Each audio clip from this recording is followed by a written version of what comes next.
So I'm Christina Wright. I'm Superintendent for Moberly School District.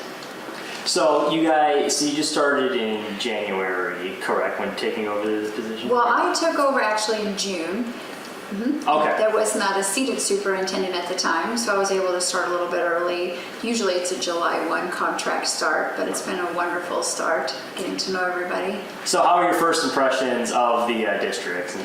Well, I love the size of the town. It's wonderful. It's a small town feel, but we have some larger community resources. We have beautiful facilities and a really welcoming staff. We have served about 2,000 students, just over that. So it's a really great size for young people to learn here. Before coming here, I bet you have to do some research on the district. Was there anything that stood out that you think Moberly does really well, and one thing that you'd like to see maybe improved upon since now that you've taken over?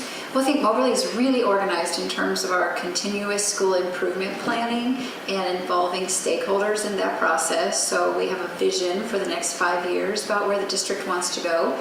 They have great facilities, resources, and planned involvement to that end with community input. So that's really great resource. And I think just continuing to have leadership in the central office in terms of financial planning is something that I can connect with too. So, kind of going off of that, has there been any projects over the summer that you guys have been working on as far as upgrades or maybe construction or anything along those lines? We've really had a focus of enhancing safety as a district. So we have installed window laminate on all the buildings in the district. We have added these HVAC filters for air quality.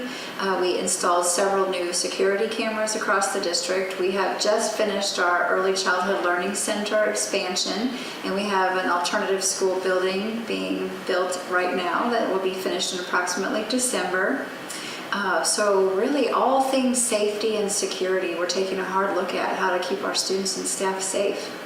With that, I know the governor just rolled out an app about helping with safety. Is that something you guys are taking a look at, or are you thinking of implementing? Or? It's been a tremendous benefit to us, great help. So that is how we were able to afford installing security cameras and the window laminate, so where we might not otherwise have been able to do that.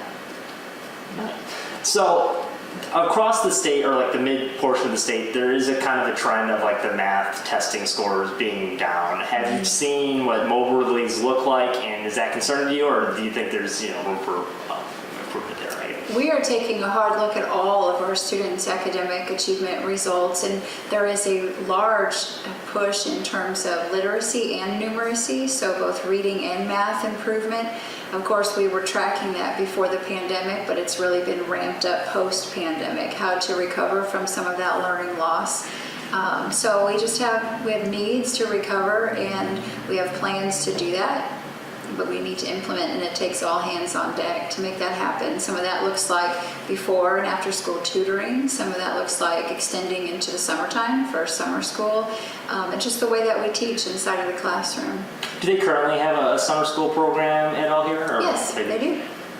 So with the pandemic, I know that hurt a lot of districts, especially staffing-wise, where that's been an issue kind of across the state. How do you feel like your guys' staffing is? Is there room to hire some more people, or do you guys feel like you're in a good spot right now? Well, we have hired approximately 30 new teachers. We still have 2 openings in math, so the teacher shortage is affecting us, and it's real.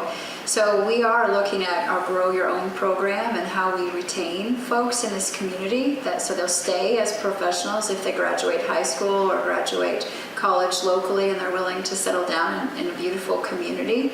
So it is a factor, and it didn't used to be quite as heightened as it is now, where we would be at August 13th looking to fill classroom teachers.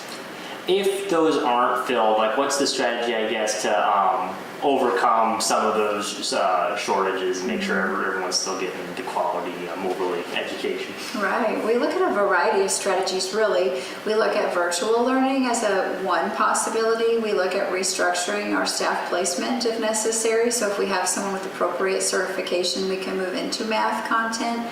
Take a look at that, and we look at if there's someone that has great experience with mathematics that's not perhaps appropriately certified that would work towards certification, that has a college degree, then that's someone that we can look at putting into the classroom, and then working on some hand-to-hand training with other staff members who have expertise in instructional coaching.